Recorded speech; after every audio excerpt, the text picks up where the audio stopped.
आदाब, मैं हूँ वसतुल्लाह खान।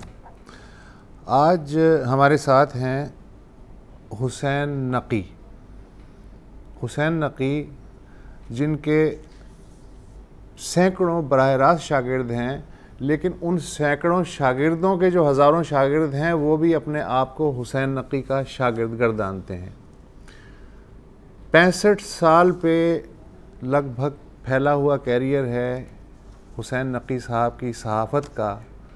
उसके बाद भी कोई सवाल उठाता है, पूछते हैं वो कि गालिब कौन है, कोई बतलाए कि हम बतलाएं क्या। जहाँ तक मुझे मालूम है, हुसैन नकी ने जब से होश संभाला है, इन्हें किसी ने निचला बैठे नहीं देखा।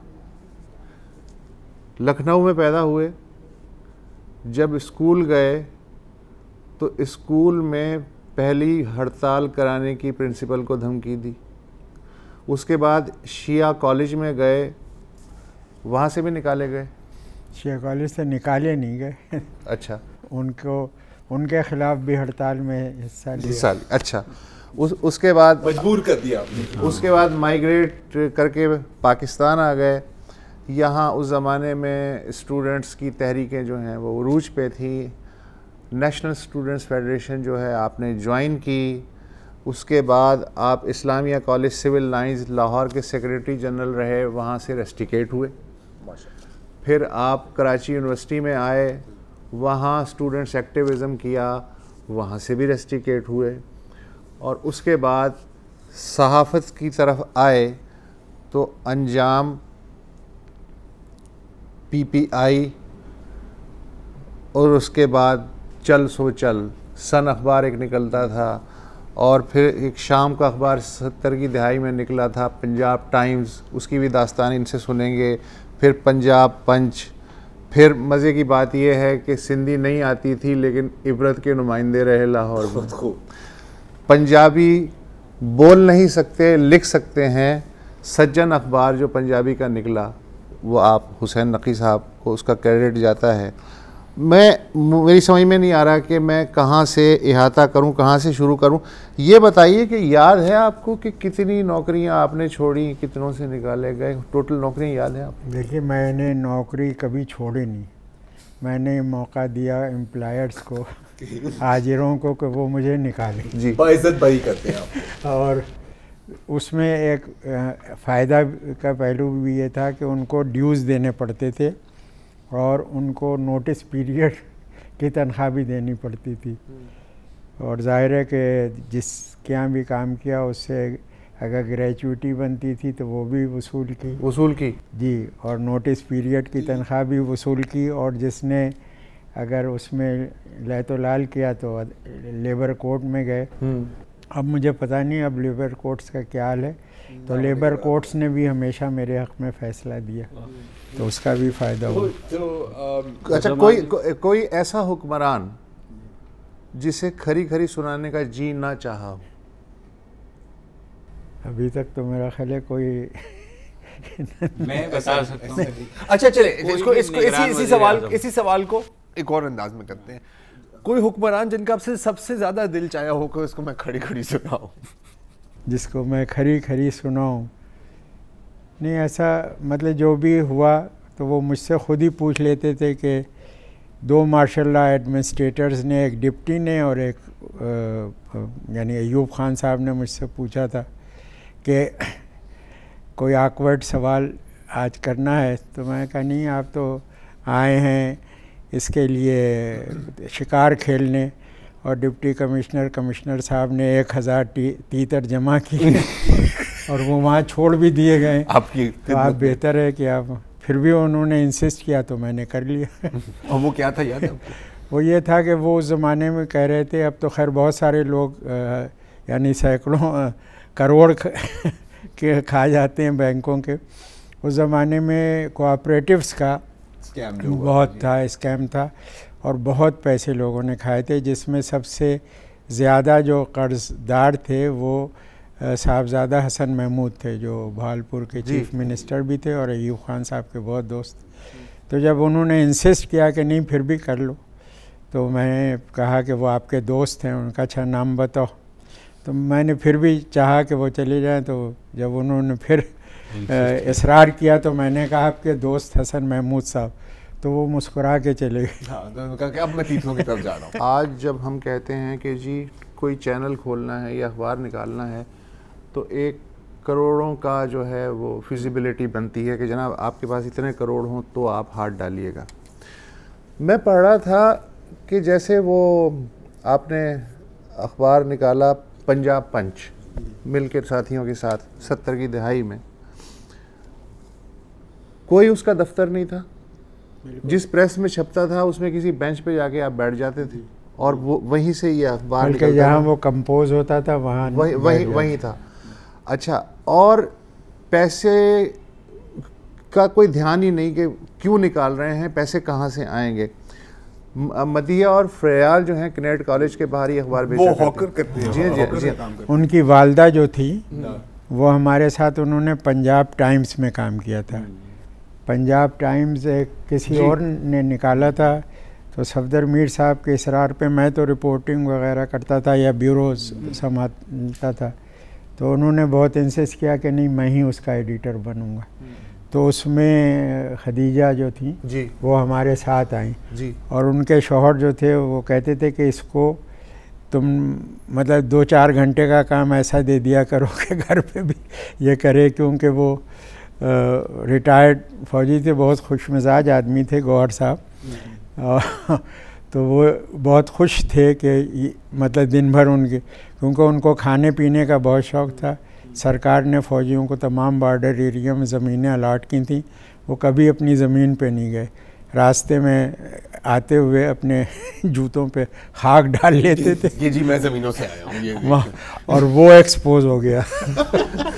तो खदीजा उनसे बहुत ही नाराज़ हुई। और तो वो अच्छा, तो मैं कह रहा था पंजाब पंच जैसे निकाला, आप कोई लोग मिल गए जी, वो एक कंट्रीब्यूटर मेनली उसकी वो थी, लेकिन वो इस किस्म के कंट्रीब्यूशन होते थे हमारे। एक्चुअली ऐसे ही कंट्रीब्यूशन से और अखबार भी निकले, जैसे यानी सज्जन अखबार आप लोगों ने निकाला, 100 रुपए के मेंबर्स बना के जो है वो निकाला। हमने वो 100 रुपए में 100 दिन अखबार आपको मिलेगा, पंजाबी अखबार। पंजाबी अखबार। अच्छा, मैं ये जानना चाह रहा हूँ नकवी साहब कि पाकिस्तान का सबसे बड़ा सूबा, सबसे बड़ी इलाकाई ज़बान और इंतहाई रिच क्लास जिसे कहते हैं, जिनके लिए कोई मसला नहीं है अपनी मादरी ज़बान में जो अखबार निकल रहा है उसको करना, उसके बावजूद 1.5 साल में ये अखबार जो है ये सिसक के मर जाता है। और उस दौर में मरता है जो साहब ये नारा लगा रहे थे, जाग पंजाबी जाग तेरी पगनूं लग गया दाग। अच्छा, तो क्या पंजाब की कोई अटैचमेंट नहीं है अपनी ज़बान से, या क्या मसला क्या था? आपकी क्या ऑब्जर्वेशन? मसला ये है कि पंजाबी लिटरेचर जो है, और जो यानी उनका क्लासिक लिटरेचर, आपको मुझसे बेहतर पता है कि वो इंतहाई रेडिकल है, और वो बहुत ही यानी वो बहुत सारी चीज़ों को चैलेंज करता है, मौलवियों के उसको चैलेंज करता है, मज़हबी जो लोग इस तरीके की ठगी करने वाले हैं उनको चैलेंज करता है। तो वो पंजाब की अशराफिया ये नहीं चाहेगी कि वो सब चीज़ें जो हैं वो आम उसमें आएँ ताकि कोई उनको मेन स्ट्रीम हों वो चीज़ें। तो एक तो ये बात है। मुझे ख़ुद जब मैं निकाल रहा था, हमारे एक दोस्त थे राहत नसीम मलिक, वो यहाँ पे इंडस्ट्रीज़ के वो FBR के मेंबर थे, बाद में कुछ अर्सा शायद चेयरमैन भी रहा वो। तो वो गवर्नमेंट कॉलेज में था, हमारी दोस्ती थी, उसने भी 10,000 रुपये दिए थे। तो उससे मैंने कहा कि भाई मुझे इश्तिहार दिलवाओ। तो उसने जिन लोगों को जमा किया आप सुने कि उन्होंने मुझसे ये कहा कि भाई अंग्रेज़ी में निकालो, इतना अच्छा अखबार निकालते थे आप पंजाब पंच, वैसा अखबार निकालो, हमारे हक़ में निकालो। तो हमने कहा हम तो पंजाबियों के हक़ में निकालना चाहते हैं। मैं आपको बताऊं, मेरा माली था, मैंने उसके ऊपर पहले टेस्ट किया, हमने अपने स्टाइल से, यानी ये जो आजकल जो फोकस ग्रुप स्टेट, तो मैंने वो 8वीं जमात से भाग गया था। पंजाब में आपको एक बहुत बड़ी परसेंटेज मिलेगी जो इस वास्ते स्कूलों से भाग गए कि उनको आपने मादरी ज़बान में तालीम नहीं दी, और उनको सिर्फ वही आती थी। कुक्कड़ कहते थे मुर्गे को, तो मीम से मुर्ग वो कुक्कड़ कहते थे, उनको बेचारे को मार पड़ती थी, वो भाग जाते से कुक्कड़। तो वो उसको मैंने माली को, वो चौथी जमात से भागा था, तो मैंने उसको वो दिया, और वो तहरीर थी जो पंजाबी में और कंपोज की हुई थी जो, तो जब बहुत पढ़ के खुश हुआ और उसने कहा साहब ये तो पंजाबी में लिखा हुआ है, तो मैं हाँ, तो मैं कहा ये बड़ी अच्छी। फिर मैंने 1000 सफ़े निकाले और मैं कहा सारे मार्केटों में जाके, वो जो हमारे वॉलंटियर बने थे उन्होंने खुद ही, तो उन्होंने कहा, सब ने कहा कि ठीक है। उसकी बहुत सारे लोग जैसे पंजाब पंच के लिए कहते थे कि इसकी ये कैंट में बिकता है 10,000 रुपये, 10 रुपये का, जिसकी 4 आने कीमत थी। तो इसका भी ये था कि भाई सजन की कोई कापी जहाँ भी गई वो कभी ऐसा नहीं हुआ कि वापस आई हो, किसी भी जगह से सज्जन की कापियाँ नहीं वापस आई। फिर भी सरवाइव नहीं कर सका? नहीं, सरवाइव तो इस वास्ते नहीं कर सका कि हर अखबार जो है वो, कोई भी अखबार बग़ैर एडवर्टिज़मेंट के नहीं चल सकता। तो समझिए 100 दिन के लिए हमने निकाला था, उसके बाद जब तक बेनज़ीर रहीं तो कमर्शियल ऐड मिले। मैंने जिन साहब को कहा था कि 4 का सर्टिफिकेट दे दो, कि क्योंकि 4 अखबार जो हैं वो सरकारी दफ्तरों में जाते हैं, वो बदबख्त वो भी नहीं दे रहा था। तो जब वहाँ प्रेजेंट हुए तो खैर मैंने तो सिर्फ यही कहा था कि हमें कमर्शियल एडवर्टिज़मेंट दे दी, यहाँ हमारी सर्कुलेशन उनसे बहुत बेहतर है, जिन जो अखबार बिकते नहीं हैं उनको यहाँ से जा रहे हैं इश्तिहार, चूँकि वो कमीशन देते थे उन लोगों को। तो मैं कहा कि हम, तो बेनज़ीर ने फ़ौरन वो कर दिया, और बल्कि एक डोनेशन भी दिया उन्होंने पंजाबी अखबार के लिए, पंजाबी अखबार के लिए डोनेशन उन्होंने दिया। इन्होंने, किसी ने मतलब 2000 रुपये से ज़्यादा पंजाब गवर्नमेंट ने, नवाज़ शरीफ साहब की अभी आपने ज़िक्र किया, उनकी हुकूमत थी, और वहाँ जो डायरेक्टर इंफॉर्मेशन था वो ईस्ट पाकिस्तान से आया था, मेरा कुलीग होता था सीनियर, वो चूँकि भाग के आया था, एडिटर हो गया था नेशनल असेंबली का, उसने दिए। तो उसका एक्सप्लेनेशन कॉल हुआ कि ये 2000 के इश्तिहार क्यों पंजाबी अखबार को दे दिए। वाह।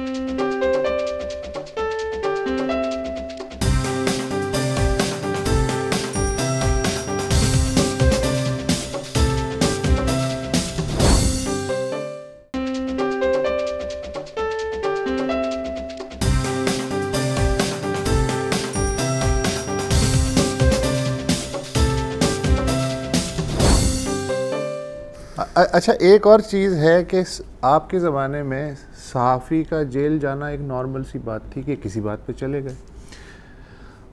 अब ये जो रिवाज है ये क्यों ख़त्म हो गया है, और जो सहाफ़ी जेल जाते हैं उन्हें ज़्यादातर लोग जो सहाफ़ी बरादरी के वो सहाफ़ी नहीं समझते।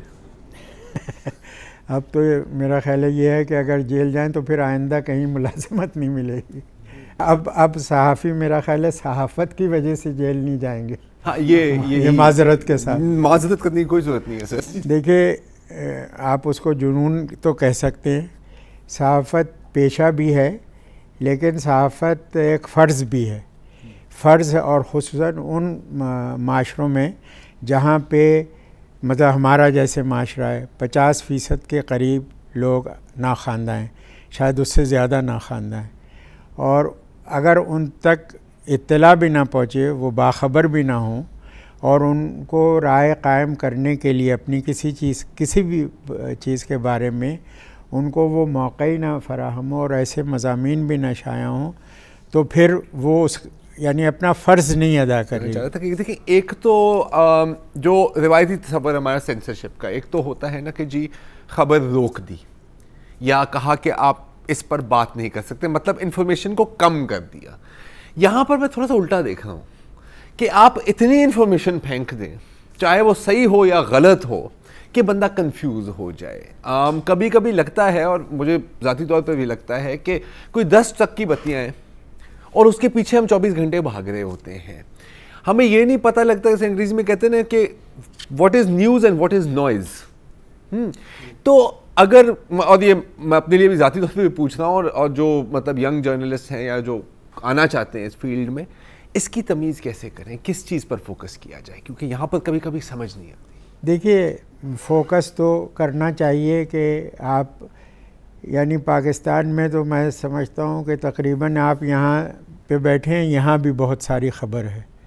ऐसी जो कभी शाया नहीं होती हैं। इसी तरीके से बाहर जो है ये शहर तकरीबन कई मुल्कों की आबादी के बराबर है। यहाँ पे ख़बर का ना होना और हर तरफ, हर इदारे में, हर जगह आपको, लेकिन उस तरफ जाते नहीं। उसमें 2-3 वजह हैं। एक तो पाकिस्तान में अब एडिटर नहीं होता, यानी बहुत अरसा ही हो गया, सन 58 में तक आप यूँ समझिए कि जब PPL बंद हुए हैं उस वक्त कम से कम एडिटर्स थे। तो और जब प्रेस ट्रस्ट बना तो सबसे पहले तो वो ख़त्म कर दिया गया। अब एडिटर कहीं नहीं होता, आपके यहाँ है थोड़ा बहुत। तो ये एक सबसे बड़ी वजह बनी है। दूसरी बात ये है कि जब एडिटर नहीं होगा और जो चीफ़ रिपोर्टर है उसको मतलब बाज़ चीज़ों को तो छूने की भी इजाज़त नहीं है, क्योंकि ये उनको यानी सूट नहीं करता उसके। मैं तो एक मरतबा ऐसा वाक़या हुआ, ये बहुत पहले की तकरीबन 85 बरस की बात होगी, कि मैंने मीर खलील रहमान साहब से कहा कि आप खड़े हो जाएं और आप 5 करोड़ का नुकसान कर लें। तो उन्होंने कहा मैं 5 करोड़ का, हुसैन नकी क्या कह रहे हैं आप 5 करोड़ का? मैं कहा मीर साहब 50 करोड़ तो अब तक हो चुके हैं, ये बहुत 50 बरस पुरानी बात है। अब तक 50 करोड़ की तो आपके पास मालियत हो चुकी है, और आपने मुझे ख़ुद बताया कि जब दिल्ली से आए थे तो सारा कुछ बेच बाज के भी 5,000 रुपये इकट्ठा हुए थे। अब तो 5,000 को 5,000 करोड़ भी बना लिया है, तो फिर तो कुछ रिस्क भी लें इसके लिए। इतनी गुंजाइश तो है, इतनी गुंजाइश। और मुझे यकीन है कि कोई यानी इस्टेब्लिशमेंट उसके सामने ठहर नहीं सकता। ये ऐसी ताकत है जो आप देखें, हम लोगों ने सन 63 में हमारी यूनियन ने, जब PFUJ 1 थी, यानी उस वक्त असरार साहब, बरना साहब, KG मुस्तफ़ा वेज बोर्ड के मेंबर थे। यानी सन 71 में गोलियां चल रही थी, लेकिन वो वेज बोर्ड की मीटिंग अटेंड करने आए। उसमें जब फैसला हो गया उसके बाद गए हैं। जब मरे हैं 1 लाख आदमी सिर्फ उनके जनाजे में था। ये भी हमारे यहाँ एक एस्टिमेट होता है ना, 1 लाख आदमी उस जनाजे में था कि KG भाई ऐसे, हम लोग सभी भाई कहते थे उनको। मैं गया 3 मरतबा, 1 मरतबा वो ज़िंदा थे, तो उन्होंने सबसे इंट्रोड्यूस कराया। तो उन्होंने कहा अभी कुछ लोग ऐसे बाकी हैं यहाँ पर, और कुछ को तो मार ही दिया था, शहीदुल्लाह कैसर, आज़ाद, मैं, उन सब से हमारी दोस्ती भी थी और हमारे लीडरों में थे। तो इस टाइप की तो जर्नलिज्म, मतलब यानी जर्नलिस्ट अपना जो फ़र्ज़ है वो, मैं समझता हूँ फ़र्ज़ यही था कि लोगों को बाखबर करे।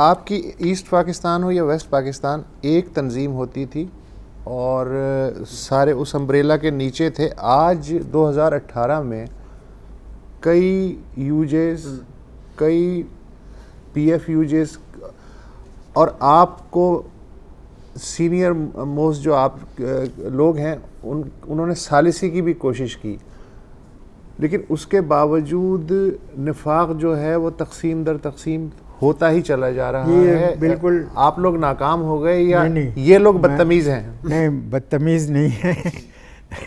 उनके मुख्तलिफ उसके हवाले से मफाद हो गए हैं। देखिए, अब ईस्ट पाकिस्तान था तो, और यानी एक यूनियन थी, और जब सन 70 की हड़ताल की हम लोगों ने वेज बोर्ड के हवाले से, तो उस वक्त KG भाई थे, बरना साहब थे, असरार साहब थे, ये सब लोग थे। और मतलब ये तय हुआ था कि सब अखबार जो हैं वो बंद होंगे, और उसमें जमात इस्लामी ने ये कहा कि इसका साथ नहीं देना है। लेकिन यहाँ मौलाना सलाउद्दीन जो कत्ल हो गए, मेरा जूनियर था वैसे, वो कराची यूनिवर्सिटी में, सलाउद्दीन जसारत का एडिटर, उसने जमात के ख़िलाफ़ उन्होंने कहा कि हम ज़रूर शामिल होंगे, और जमीयत के लोग भी शामिल हुए। कोहिस्तान बंद हुआ तो उसके लिए हम लोगों ने जब जद्दोजहद की, और ये कि मुस्लिम लीग के पास इतने पैसे हैं, इनके ड्यूज़ दो और ग्रेचुइटीज़ वगैरह सब वो नहीं दे रहा था मलिक कासिम, तो हमने सैयद अहमद से जो क्या नाम था जिन्होंने करारदाद पाकिस्तान पेश की थी, फजलुल हक साहब, उनका नवासा सेक्रेटरी था।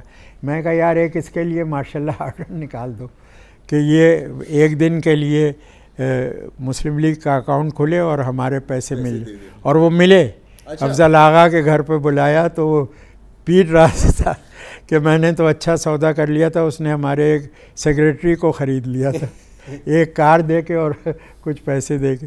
तो मतलब ये था उस वक्त, ये कोशिश जो थी कि ये कामयाब नहीं हो सकी। तो आज क्या करें? हमने, हालांकि वेज बोर्ड में सिर्फ जर्नलिस्टों का था, हमने कहा कि वर्कर्स को भी आप ये इंटरिम रिलीफ दें वरना हम मज़ीद हड़ताल को करेंगे। तो गवर्नमेंट ने कहा कि ये तो करवा सकते हैं, अब तो वो और स्ट्रेंथन हो जाएगी, तो उन्होंने उनको भी दिया उस वक्त। यूनिटी रही। अब पिछले 2 साल पहले मुझसे कहा कि भाई ये, उसके बाद 2 और PFUJs बन गई हैं मैंने सुन। अब वो ये है कि हर एक का कोई ना कोई वो है इंटरेस्ट। ये अफसोस की बात ये है कि मुझे तो ये अफसोस होता है कि 40 चैनल हैं और 40 फ़र्द हैं वही सब जगह नज़र आते हैं, और वो ख़बर के से हवाला नहीं होता उसका कोई, और किसी वाक़े से। अभी देखिए हम गए, हम थर पार कर गए, बॉर्डर तक गए, 40 यानी किलोमीटर इस्लाम कोट, जिसको सलाम कोट था, जिसको इस्लाम कोट, नगर पार्कर में 40 मील हमारे दोस्त जो वहाँ का कोहली है वीर जी, वो, और जिसकी बहन को सेनेटर बनाया है पीपल्स पार्टी ने, वो भी वहाँ थी, कृष्णा भी आई थी, वो शादियाँ वगैरह थी, तो वहाँ हम गए थे। उसमें रेत ही रेत है। अरे भाई और कुछ नहीं तो सोलर वही लगा दो। वो किसी इस्लामाबाद की एक NGO ने 7 लाख रुपए दे के एक गांव में, यानी 28 जगह जो हैमलेट्स थी उसमें लगा दिए, तो वहाँ रोशनी है, पानी वहाँ नहीं है। अच्छा, बॉर्डर तक जो चौड़ियो एक गांव है, वहाँ तक हम गए, जहाँ पे मतलब फेंसिंग वेंसिंग हुई है, वहाँ पे मंदिर हैं, मंदिर गिर रहे हैं, वहाँ आपने हाफिज़ सईद साहब को पहुँचा दिया है। अब वो वहाँ पे मंदिरों में अंदर मूर्तियों के ऊपर प्लास्टर ऑफ पेरिस की पुताई कर दी है, जो उसके डोम्स हैं उनको सीमेंट का प्लास्टर कर दिया। तो एक हदी है। ये खबरें नहीं गुजर गई, ये पहली दफा। अच्छा, उनके प्रेजेंस का तो पता था, लेकिन उसके असर जो है उसका नहीं पता। एक जो मंदिर गिर रहा है उसमें यहाँ के कोई 10 लोग हैं, जिसमें हमीद हारून का भी नाम है, कि वो भी हैं उसमें, जिन्होंने कंट्रीब्यूट किया है कि इसको रेस्टोर किया जाए। रेस्टोर बहुत मुश्किल है उसको वहाँ पे, लेकिन वो उसमें कार्रवाई हो रही है इतने। अच्छा, अब वो अब देखिए, वहाँ तक चूड़ियों तक जाने के लिए आपको नगर पार्कर में इंटर होने के लिए नाम लिखवाना पड़ता है, बताना पड़ता है कि आप कौन हैं, क्यों जा रहे हैं। वहाँ बॉर्डर तक ही है। वहाँ पे हमें बताया लोगों ने कि जब वहाँ पे 65 में हमला हुआ तो कोई नहीं था जो उनका पुरसाने आलो। इस्लाम कोर्ट तक इंडियन फ़ौजें आ गईं।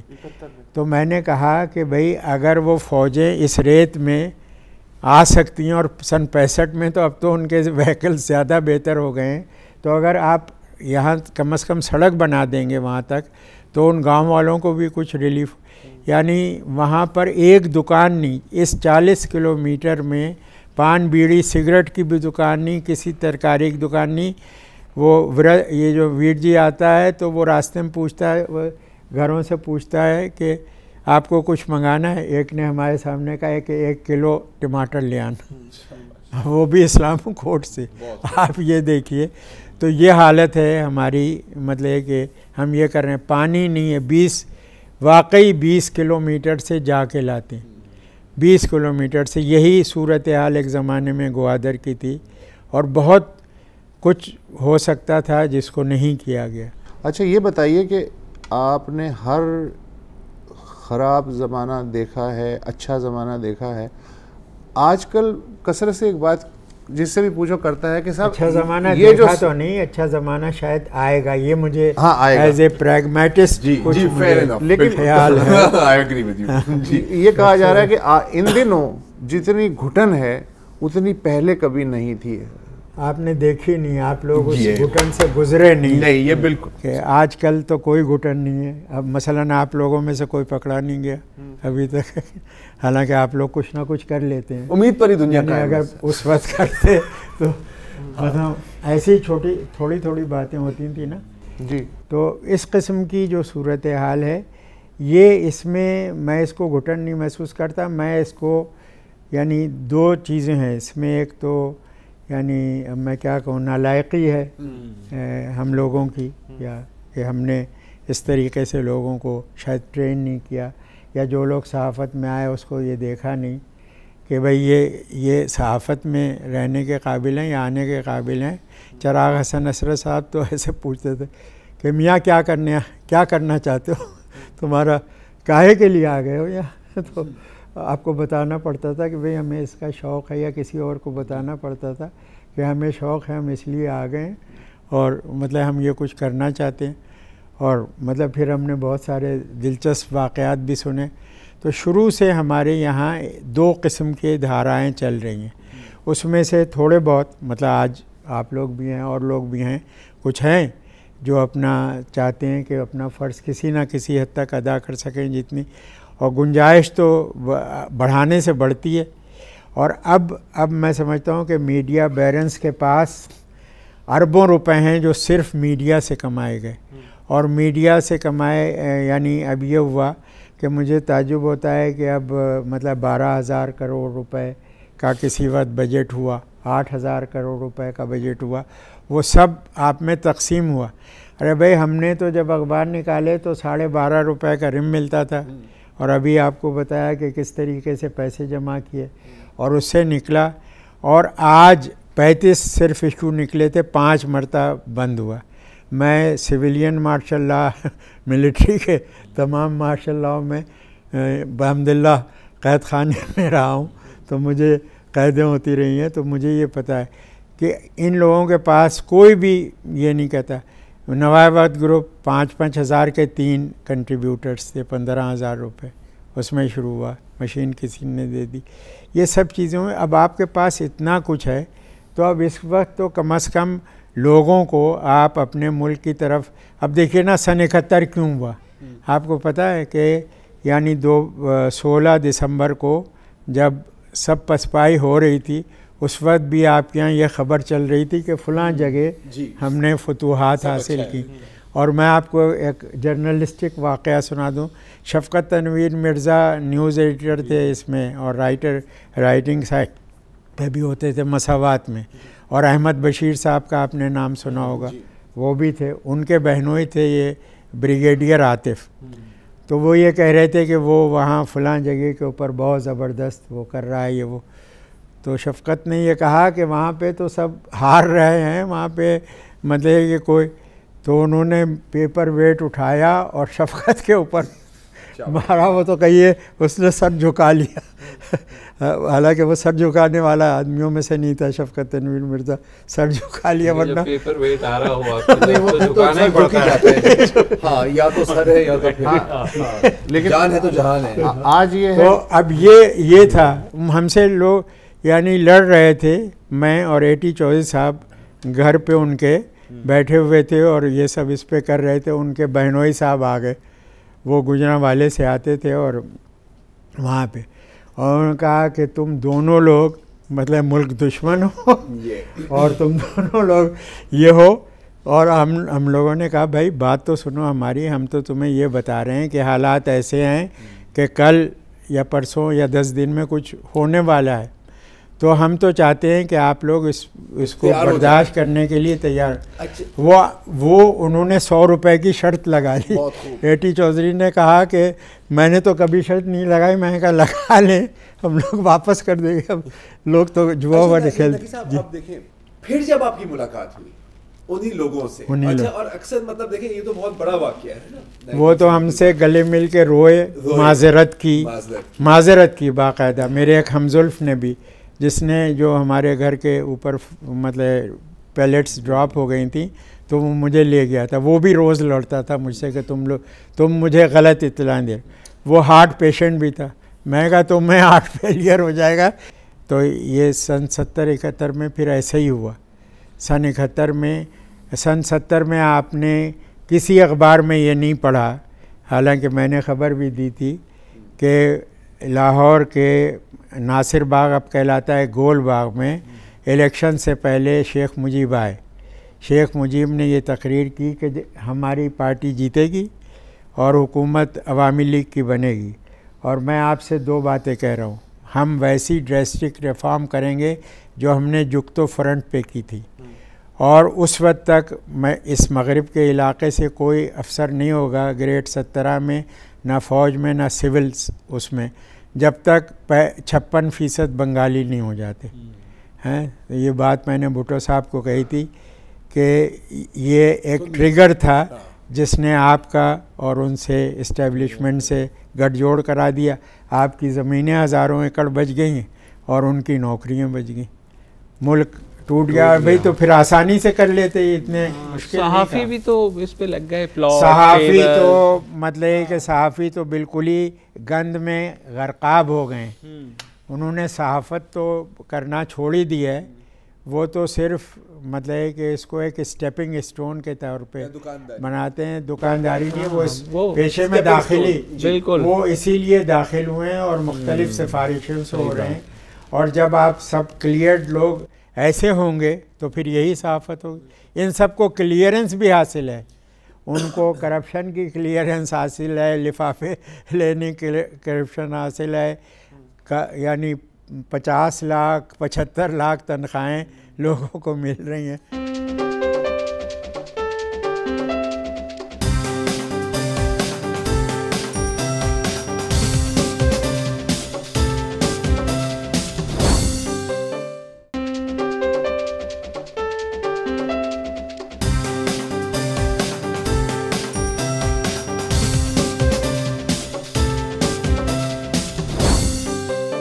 पहले तो सहाफ़ी वो होते थे ना थड़े पे बैठे हुए। मैं मतलब हमने भी जब शुरू किया और आप लोगों ने तो पूरी जिद्दोजहद की, वो साहब ने भी सारा, तो हमें तो लगता था कि वही सहाफ़ी को खाना भी बड़ी मुश्किल से रात को एक दफ़ा कहीं नसीब हो गया। नहीं, अब अल्लाह ताला का बड़ा करम है। हाँ, तो वो उस वक्त लेकिन सहाफ़त, मैं आपको बताता हूँ कि एहसान अखबार था और ज़मींदार था।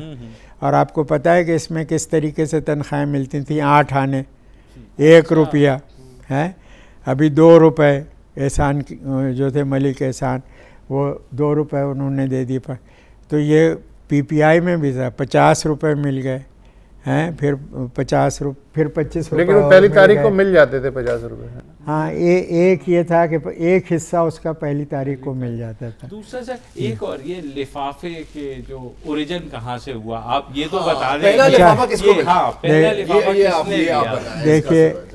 देखिए पहला लिफाफा तो मेरा ख्याल है सन 47 की 14 अगस्त की शाम को ही मिल गए थे। अच्छा, लोगों को ऐसे ही था। अगरचे उस वक्त कुछ लोगों ने कोशिश भी की।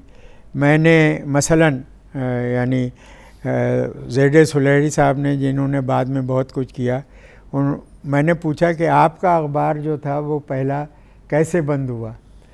तो उन्होंने कहा उसके बाद देखो नकी, मैंने तो यानी मुझे सबक मिल गया, और अब जिस चीज़ पे तुम नाराज़ होते हो वो मेरे लिए वो कोई अब मसला नहीं रहा, तो मायूब नहीं रहा। और शुरू दिन से ही होता था।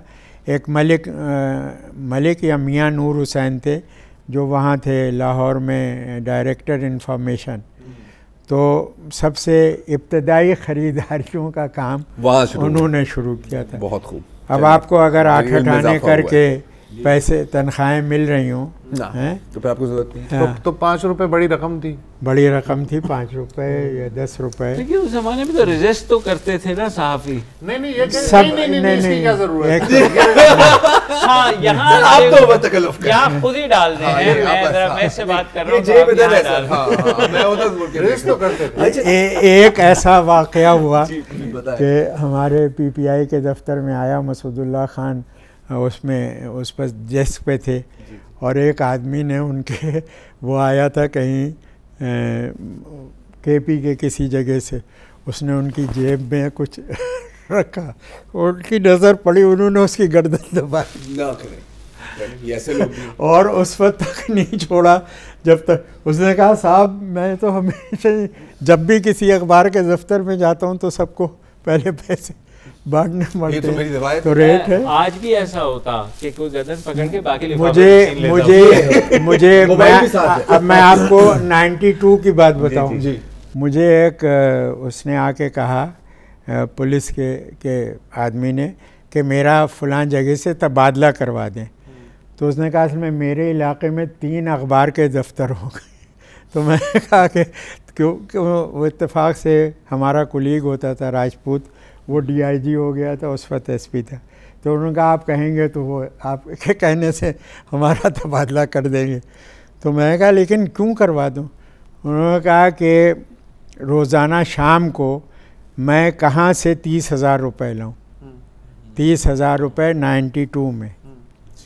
किसी को बोतल देनी है, किसी को कैश देना है, किसी के लिए मतलब आधा बकरा ला के देना है, तो ये सब काम भी करने होते थे। तो ये ऐसा नहीं है कि ये अब शुरू हुआ है, ये सब पहले से जारी है।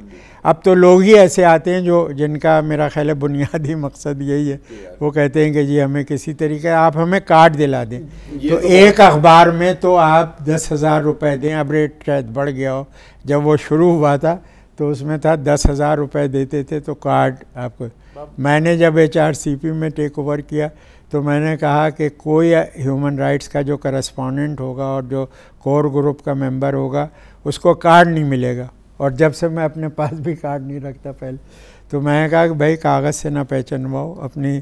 तो इससे तो आपको बड़े पॉपुलर हुए होंगे इदारे में, हैं? बड़े पॉपुलर हुए होंगे। नहीं, हमारे जितने भी लड़के थे वो सब पहचाने जाने लगे। हमने कहा जब जाओगे काम करोगे लोग पहचान लेंगे। थोड़ा सा देखा तो भीड़ में जो नहीं तो वो तो वैसे भी पहचाना जाएगा। तो अब मतलब आप लोग मुझे पिटवाएंगे तो नहीं सर, अब पिटे आपके दुश्मन सर, मतलब मेरे ख्याल में यही नहीं, मतलब वो लोग पीटे तो इससे पहले खत्म कर देते। मेरा एक और सवाल था, हम नहीं कर ले का वक्त होगा। नहीं मेरा सवाल ये था कि कर ले आप कुछ इसमें से। नहीं इसमें से नहीं, अब मैं बहुत सारा इसमें जो चाहे। वो ये है कि कौमी मफाद, हमेशा ये बात की जाती है कि कौमी मफाद को भी मद्देनजर रखना चाहिए। और थोड़ा सा लंबा सवाल है कि जैसे आप देखें कि दुनिया भर में इस तरह की मिसालें आपको मिलेंगी। जापान में वो एक न्यूक्लियर रिएक्टर ओवरलोड हुआ, वहाँ के सहाफ़ियों ने खुद उस पर रिपोर्टिंग नहीं की कि अब मुल्क का नाम ख़राब होगा, किसी ने उनको बोला नहीं, कोई कॉल नहीं गई उन्हें। यहाँ पर भी हमें बात कहा जाता है कि जी अगर आप रिपोर्टिंग करते हैं तो थोड़ा सा इस पर भी नजर सिर्फ 6 महीने अगर आप पॉजिटिव वो एक अलग बात। अब कौमी मफाद में सन 71 में रिपोर्टिंग नहीं की गई। ये कौमी मफाद उससे पूरा हुआ। कौमी मफाद में ये डिसअपियर्ड लोगों की खबरें नहीं छपी इब्तिदान। हमने तो लाशें देखी हैं जिनके ऊपर अब मैं क्या बताऊँ, बलूचिस्तान लिखा हुआ देखा, 20 गोलियाँ उनके मुख्तलिफ़ जगहों के ऊपर देखी हमने हैं। इन लाशों को मार्चरीज़ में नहीं रखा गया, ये लाशें बी की गई और सड़क पे फेंक दी गई, सड़क के किनारे हमने देखी। तो कौमी मफाद इसमें था कि कोई ख़बर ना छपे, कोई बात सामने ना आए। इस वक्त भी कौमी मफाद में जो कौमी मफाद में चीज़ें हैं वो नहीं की जा रही, उनको नहीं रोका जाता। जो कौमी मफाद को नुकसान पहुंचा रही हैं उन चीज़ों को नहीं रोका जाता है। और मतलब वो बड़े बड़े लोग दिलेर हो गए हैं, वो सब वो क्या मैं बात करूं। बहुत खूब, चलिए बहुत शुक्रिया। और हुसैन नकवी साहब से बात हमने भी बहुत कुछ सीखा। और जो नहीं जानते हुसैन नकवी साहब के बारे में, उम्मीद है कि अब वो भी जान रहे हैं। बिल्कुल, और क्या, बिल्कुल। दिल तो नहीं चाह रहा लेकिन वक्त जालिम है, इजाज़त लेनी होगी। खुदा हाफिज़।